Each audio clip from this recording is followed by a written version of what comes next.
Om wilaheng astuna masidhem sekaring bawana langgeng. Matur sembah nuwun. Salam kebajikan buat semuanya. Salam hormat saya, salam paseduluran. Semoga di channel ini kita bisa ngaji bareng, belajar bareng tentang makna kehidupan. Dan tidak lupa pertama-tama marilah kita panjatkan puja dan puji syukur kita kepada Tuhan semesta alam. Rasa hormat dan bakti kita kepada kedua orang tua kita, kepada para leluhur-leluhur kita, kepada para sesepuh dan juga kepada guru-guru kita yang telah memberikan pencerahan serta pengetahuan kepada kita. Pada kesempatan kali ini saya ingin mengambil tema kesakralan sebuah semedi atau meditasi. Meditasi ini sebenarnya dalam ajaran leluhur dulu dengan penyebutan suwung atau semedi. Ini bukanlah kegiatan yang main-main. Semedi ini adalah sebuah kegiatan spiritual yang sangat disakralkan oleh orang-orang terdahulu. Bahkan zaman kerajaan-kerajaan terdahulu. Orang yang melakukan semedi atau suwung itu hanyalah para brahmana dan para resi. Karena semedi atau meditasi orang dulu itu adalah jalan satu-satunya untuk berkomunikasi dengan Tuhan semesta alam. Makanya di zaman modern ini dikembangkan dengan nama yoga, dengan nama meditasi. Itu hanyalah sebenarnya memodernisasi ajaran leluhur yang mungkin pendalamannya orang dulu itu lebih dalam daripada kita sekarang. Makanya meditasi ini adalah sakral karena jalan satu-satunya menuju ma'rifatullah, benar-benar mengenal tentang ketuhanan. Karena metode orang dulu untuk mengenal Tuhan, mereka harus mengenal dirinya sendiri. Karena kita ini ciptaan dari Tuhan. Cara satu-satunya mengetahui tentang ketuhanan yaitu mengenali dulu apa yang diciptakan oleh Tuhan. Bukan mencari, mengenali. Setelah kita paham dengan makhluk ciptaannya, kita pasti akan paham dengan penciptanya. Karena itulah semedi, meditasi itu sangat sakral. Karena apa? Puncak dari sebuah meditasi itu adalah moksa. Moksa dalam arti di sini bukan seperti yang dihayalkan orang-orang moksa itu tubuhnya hilang gitu. Enggak.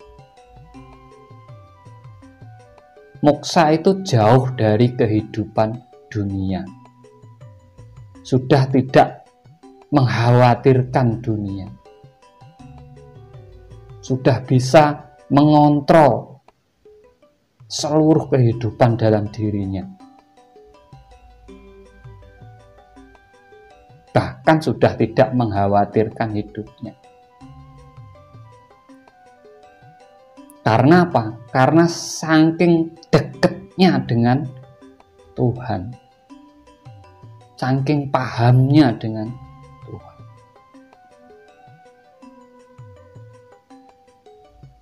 Ya kita harus berlogika. Makanya jadi pilihan terakhir Orang-orang dulu itu kalau sudah mencapai usia tuanya yaitu untuk kembali ke alam. Makanya banyak raja-raja Jawa di akhir jabatannya ataupun kepemimpinannya pasti larinya untuk mendekatkan diri dengan Tuhan, dengan suwung ataupun semedi. Bahkan Pandawa yang terkenal ceritanya akhir usianya juga melakukan suwung semedi untuk kembali kepada Tuhan. Nah, makanya tidak bisa main-main dalam meditasi ini. Kelihatan simpel, kelihatan mudah, tapi tidak semua orang mampu mencapai puncak meditasi itu sendiri. Kebanyakan orang yang dicari hanya ketenangan hati, ketenangan jiwa, membuka cakra, kalau tidak gitu ke ranah goib, membuka mata batin. Itu salah. Itu pelampiasan ilmu namanya. Kalau kita benar-benar mau memahami meditasi, semedi atau suwung, namanya suwung itu sudah tidak ada apa-apa kecuali kita dan alam semesta serta Tuhan. Urusan-urusan yang ribet di alam dunia ini sudah tidak kepikiran. Sehingga kita bisa benar-benar menetralkan diri kita. Makanya orang dulu dalam proses semedi atau meditasi itu yang mengganggu bangsa-bangsa goib.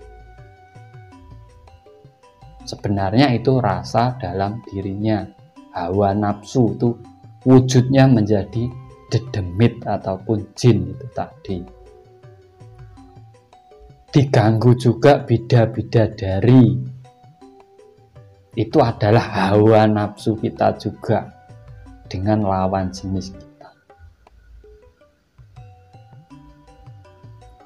Naga.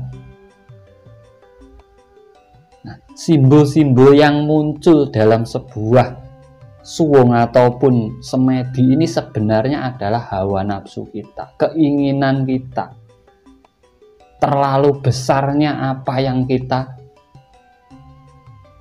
ingin targetkan di alam semesta ini, sehingga kita melupakan kedekatan kita dengan Sang Pencipta. Makanya suwung ataupun semedi ataupun meditasi ini adalah salah satu jalan menuju ma'rifatullah. Dan ini banyak dilakukan oleh orang-orang besar dahulu yang mampu membuat sejarah sampai sekarang, bahkan membuat keyakinan, ajaran. Mereka semua banyak yang mendapatkan ilham dari meditasi ataupun semedi ataupun suwung. Makanya tidak bisa main-main. Kalau kita belajar dari tahap awal, kita harus rutin. Kita harus benar-benar fokus, kita harus benar-benar bisa menguasai diri kita. Karena nanti kalau kita larinya ke ranah yang tidak benar, itu akan menyesatkan meditasi ini. Tapi kalau kita benar-benar kembali ke dalam kesadaran diri kita, benar-benar bisa merasakan indahnya energi alam semesta ini, ya kita akan menemukan sesuatu yang tidak pernah kita temukan dalam hidup kita.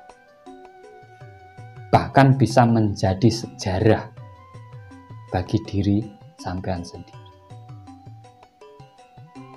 Makanya untuk teman-teman yang hanya sekedar meditasi untuk mencari ketenangan diri, untuk mencari membuka aura, membuka cakra, ingin kesuksesan, itu diredam. Yang penting sampean meditasi, pasrahkan kepada Tuhan, menyatulah dengan alam.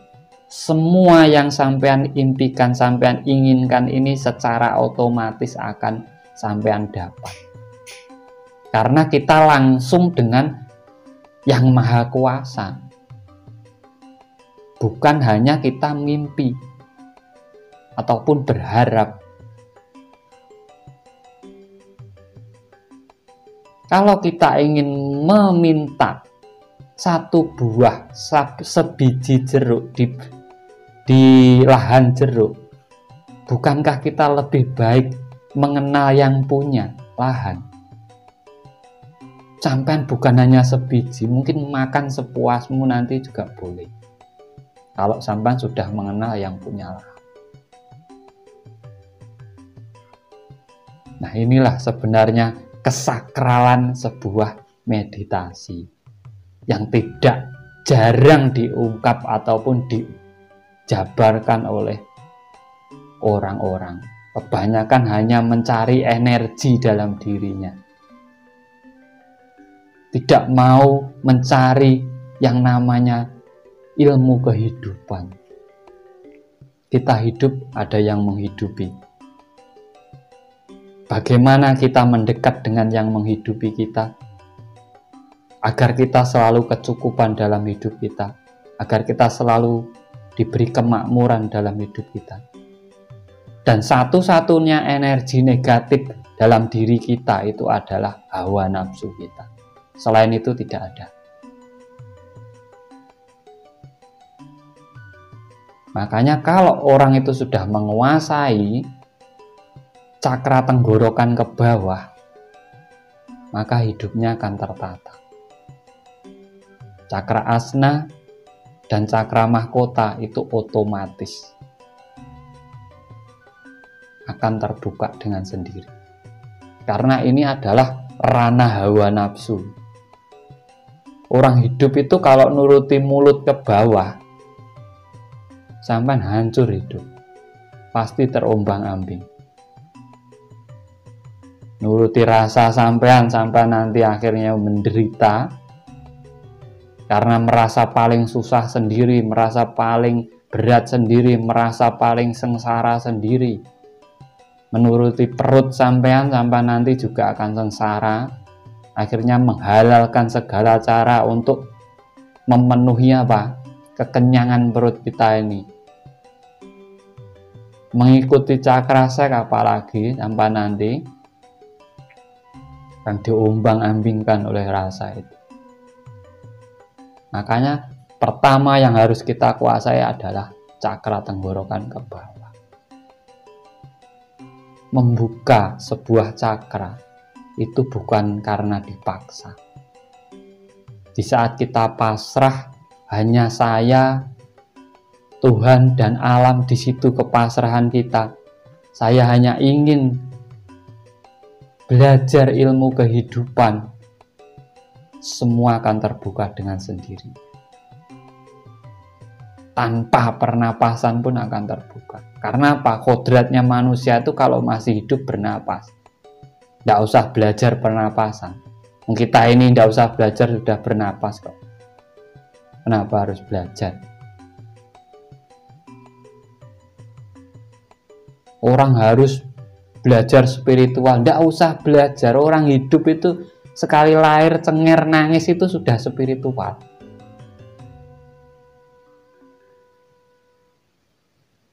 Yang kita perlu belajari itu adalah memahami hidup dan kehidupan, agar kita bisa kembali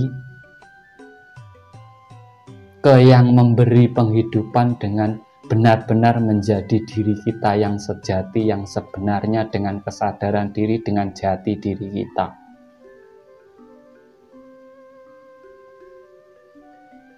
Ya orang hidup itu ndak usah disuruh bertakwa, sudah bertakwa kok.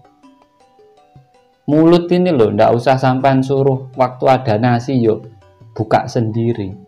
Ndak usah sampai suruh, itu sudah bertakwa, menjalankan. Tangan ini mau ngambil apa ndak usah suruh, itu udah megang sendiri. Mata ini udah berkedip sendiri tanpa sampean suruh. Rambut sudah panjang sendiri tanpa sampean suruh. Sudah bertakwa, seluruh makhluk itu sudah bertakwa. Yang hewan aja tidak pengen jadi manusia kok, karena sudah bertakwa, dia sudah kodratnya jadi hewan. Dia hanya berusaha semoga kelahiran kedepannya saya bisa jadi manusia. Dan seenak-enaknya makhluk hidup yang dihidupkan Tuhan itu adalah manusia.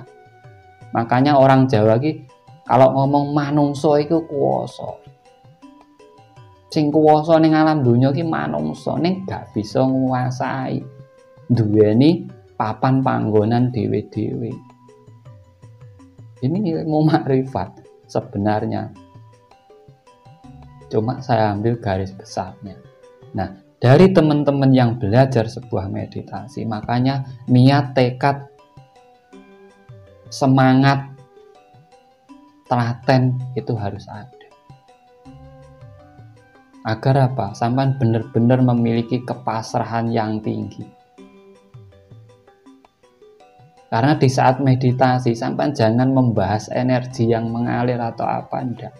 Yang penting sampai fokus dengan alam itu sudah. Nanti akan menata sendiri energi itu. Akan tertata dengan sendirinya, dia sudah tahu tempatnya mana-mana, itu sudah tahu. Agar kita benar-benar bisa memahami antara makhluk satu dengan yang lainnya. Di saat sampean berada di puncak meditasi sampean, di saat sampean mengenal alam semesta dan Tuhan sampean, tidak akan sampean berani mencaci orang lain. Bahkan sampean mau mencabut rumput pun sampean berpikir 10 kali. Sampean mau menghina apalagi mungkin tidak berani. Karena di saat puncak dari sebuah meditasi, yaitu ma'rifatullah ataupun manunggaling kaula Gusti, semua sama di hadapan Tuhan.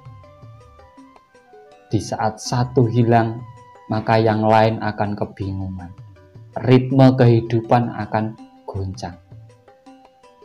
Logika, kalau tidak percaya, hewan tidak ada, sampai nggak akan makan daging. Air tidak ada, sampai bingung. Tanah tidak subur, walah, sampai juga bingung, panennya gagal. Mau ditanami apa? Nah, itu yang harus kita pahami dari sebuah ilmu meditasi. Tata kembali niat tekad kita. Niatkan karena kepasrahan, keikhlasan, ketulusan. Ini kunci dari meditasi.